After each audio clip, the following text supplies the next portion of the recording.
S T board ಅಧಿಕಾರಿ suicide ಆಗಿದೆ. 180 ಕೋಟಿ ಚೆಕ್ನಲ್ಲಿ ಲೂಟಿಯನ್ನ ಮಾಡಿದ್ದಾರೆ.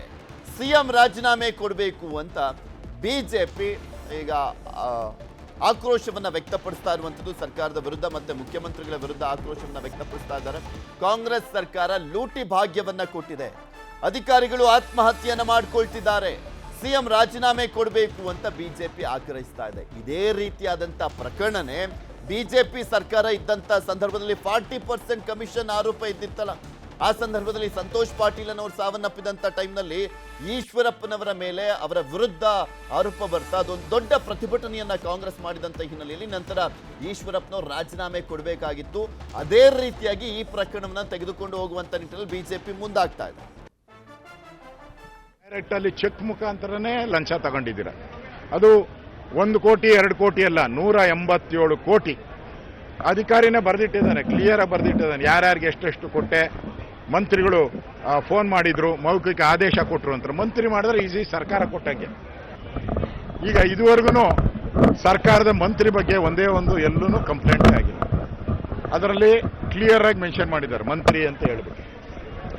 ನನಗನ್ಸುತ್ತೆ ಇಡೀ ಕ್ಯಾಬಿನೆಟ್ ಇದರಲ್ಲಿ ಪಾತ್ರಧಾರಿ ಅಂತ ಅನ್ಸುತ್ತೆ. ಯಾಕಂದ್ರೆ 187 ಕೋಟಿ ಒಬ್ಬನೇ ಮಂತ್ರಿ ಹೊಡೆಯೋಕ್ಕಾಗಲ್ಲ.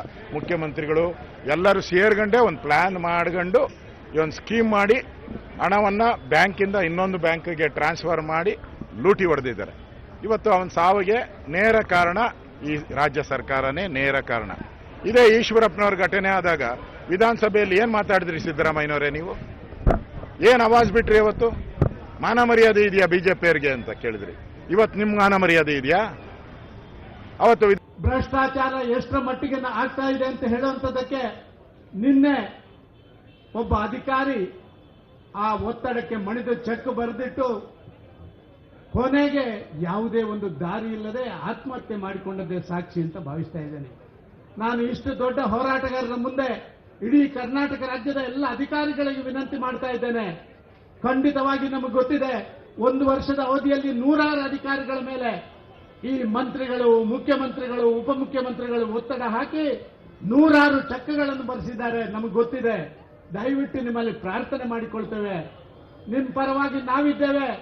ಯಾವುದೋ ಒತ್ತಡಕ್ಕೆ ಮಣಿದಂತ ನೀವು ದಯವಿಟ್ಟು ಆತ್ಮಹತ್ಯೆ ಮಾಡಿಕೊಳ್ಳುವಂತ ಕೆಲಸಕ್ಕೆ ಹೋಗಬೇಡಿ. ಈ ಕಾಂಗ್ರೆಸ್ಸಿಗರು ಇದೇ ರೀತಿ ಆದ್ರೆ ಯಾವ ಅಧಿಕಾರಿಯೂ ಕೆಲಸ ಮಾಡುವಂತ ಸಾಧ್ಯತೆ ಇಲ್ಲ. ಸಾಧಾರಣ ಒಬ್ಬ ಕಾರಕುನದಿಂದ ಹಿಡಿದು ಯಾವುದೇ ಹೈ ಲೆವೆಲ್ ಅಧಿಕಾರಿ ಕೂಡ ಇವತ್ತು ಅಧಿಕಾರ ಮಾಡಲಿಕ್ಕೆ ಸಾಧ್ಯ ಇಲ್ಲದಂತ ದಯನೀಯ ಪರಿಸ್ಥಿತಿಯನ್ನು ಕಾಂಗ್ರೆಸ್ನ ಸರ್ಕಾರ ತಂದಿರುವಂತದ್ದು ಒಂದು ದುರಂತ ಅಂತ ನಾನು ಭಾವಿಸ್ತಾ ಇದ್ದೇನೆ. ಇವತ್ತು 100 ಕೋಟಿ ಹಗರಣ ಇವತ್ತೇನು ಬಯಲಿಗೆ ಬಂದಿದೆ. ಅಧಿಕಾರಿಗಳೇನು ಬರೆದಿವತ್ತು ಸೂಸೈಡ್ ನೋಟನ್ನು ಬರೆದಿವತ್ತು ಆತ್ಮಹತ್ಯೆ ಮಾಡಿಕೊಂಡಿದ್ದಾರೆ. ಇದು ಗಂಭೀರವಾಗಿ ತೆಗೆದುಕೊಳ್ಬೇಕು. ಅದಕ್ಕೆ ನಾವು ಹೇಳಿರ್ತಕ್ಕಂಥದ್ದು ಸಿಟ್ಟಿಂಗ್ ಹೈಕೋರ್ಟ್ ಜಡ್ಜ್ ಅವರಿಂದನೇ ತನಿಖೆ ಆಗಬೇಕು ಅಂತೇಳಿ ಒತ್ತಾಯ ಮಾಡ್ತಾ ಇದ್ದೇವೆ ನಾವು. ಆ ತನಿಖೆ ಆದಾಗ ಸಹಜವಾಗಿಯೂ ಎಲ್ಲ ಅಂಶಗಳು ಕೂಡ ತನಿಖೆಗೆ ಬರ್ತದೆ.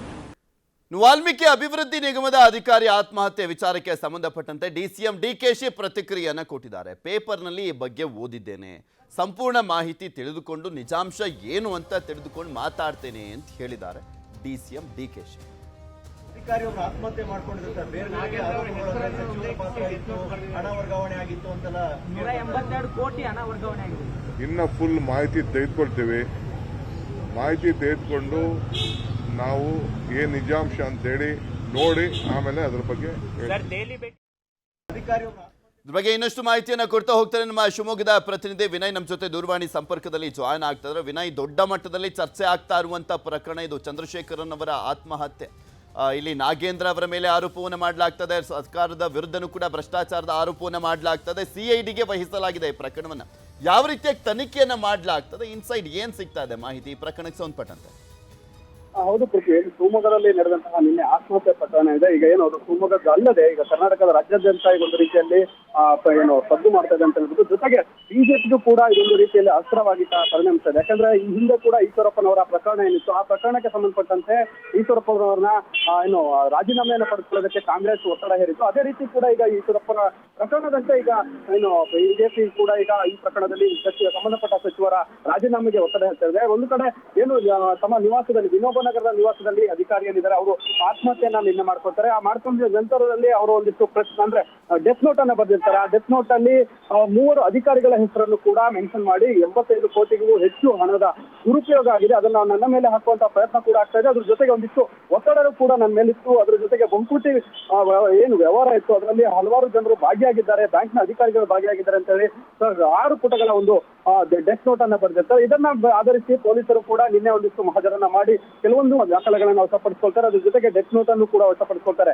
ಇದರ ಬೆನ್ನಲ್ಲೇ ಏನು ಪೊಲೀಸರು ಏನು ಈ ಪ್ರಕರಣವನ್ನ ಏನು ಕೇವಲ ಆತ್ಮಹತ್ಯೆ ಅಂತ ಮಾತ್ರ ಅದನ್ನ ಏನು ಪ್ರಕರಣವನ್ನ ದಾಖಲೆ ಮಾಡಿಕೊಳ್ಳಕ್ಕೆ ಹೋಗ್ತಾರೆ. ಆದ್ರೆ ಇದಕ್ಕೆ ಕೊಲೆ ಅನ್ನೋ ಒಂದು ರೀತಿಯಲ್ಲಿ ಅಂದ್ರೆ ಪ್ರಚೋದನೆ ಕೊಟ್ಟು ಕೊಲೆ ಆಗಿದೆ ಅನ್ನೋ ಒಂದು ರೀತಿಯಲ್ಲಿ ಏನು ಕುಟುಂಬಸ್ಥರು ಹೇಳ್ತಾರೆ. ಅದಕ್ಕೆ ನ್ಯಾಯ ದೊರಕಿಸ್ಕೊಡ್ಬೇಕು. ಇದ್ರ ಜೊತೆ ಹಿಂದಿರುವಂತಹ ಎಲ್ಲಾ ಅಧಿಕಾರಿಗಳಾಗಿರ್ಬೋದು, ಸಚಿವರಾಗಿರ್ಬೋದು, ಎಲ್ಲರಿಗೂ ಕೂಡ ಶಿಕ್ಷೆ ಆಗ್ಬೇಕು ಅಂತ ಹೇಳಿ ಏನು ಅವರ ಪತ್ನಿಯಾದಂತಹ ಏನು ಅವರು ಪತ್ನಿ ಚಂದ್ರಶೇಖರ್ ಅವ್ರ ಪತ್ನಿಯವರು ಕೂಡ ಆಗ್ರಹ ಪಡಿಸ್ತಾರೆ. ಇದಾದ ನಂತರ ಶಿವಮೊಗ್ಗದಲ್ಲಿ ಚೆನ್ನಬಸಪ್ಪನವರು ಕೂಡ ಅಂದ್ರೆ ಶಿವಮೊಗ್ಗ ಶಾಸಕ ಚೆನ್ನಬಸಪ್ಪನವರು ಕೂಡ ಇದನ್ನ ತೀವ್ರ ವಿರೋಧಿಸಿ ಏನು ಈ ಪ್ರಕರಣದಲ್ಲಿ ಭಾಗಿಯಾದಂತ ಎಲ್ಲರಿಗೂ ಕೂಡ ಶಿಕ್ಷೆಯನ್ನ ಒದಗಿಸಬೇಕು. ಅದ್ರ ಜೊತೆಗೆ ಏನು ಸಂಬಂಧಪಟ್ಟ ಸಚಿವರು ಈ ಕೂಡಲೇ ರಾಜೀನಾಮೆ ಕೊಡಬೇಕು ಅಂತ ಹೇಳಿ ನಿನ್ನೆ ಒಂದು ಪ್ರೆಸ್ ಮೀಟ್ ಅನ್ನ ಮಾಡ್ತಾರೆ. ಅದಾದ ಬಳಿಕ ಇವತ್ತು ಕೂಡ ಏನು JDS ನ ಏನು ನಾಯಕರಿದ್ದಾರೆ ಪ್ರಸನ್ನ ಕುಮಾರ್, ಮಾಜಿ ಏನು ಶಿವಮೊಗ್ಗದ MLA ಪ್ರಸನ್ನ ಕುಮಾರ್ ಅವರು ಕೂಡ ಈ ಒತ್ತಡವನ್ನು ಹೇರ್ತಾರೆ. ಜೊತೆಗೆ ಏನು ಸಂಬಂಧಪಟ್ಟ ಏನು ಸಚಿವರಾಗಿರ್ಬೋದು ಹಾಗೆ ಅಧಿಕಾರಿಗಳು ಎಲ್ಲರನ್ನೂ ಕೂಡ ಈಗ ಅವರನ್ನು ವಜಾಗೊಳಿಸಿ ಅವರನ್ನ ಕೆಳಗಿಳಿಸಬೇಕು ಅನ್ನೋ ಒಂದು ಮಾತನ್ನು ಕೂಡ ಹೇಳ್ತಾರೆ. ಒಟ್ಟಿನಲ್ಲಿ ಈ ತನಿಖೆ ಶಿವಮೊಗ್ಗ ಪೊಲೀಸರು ಒಂದು ರೀತಿಯಲ್ಲಿ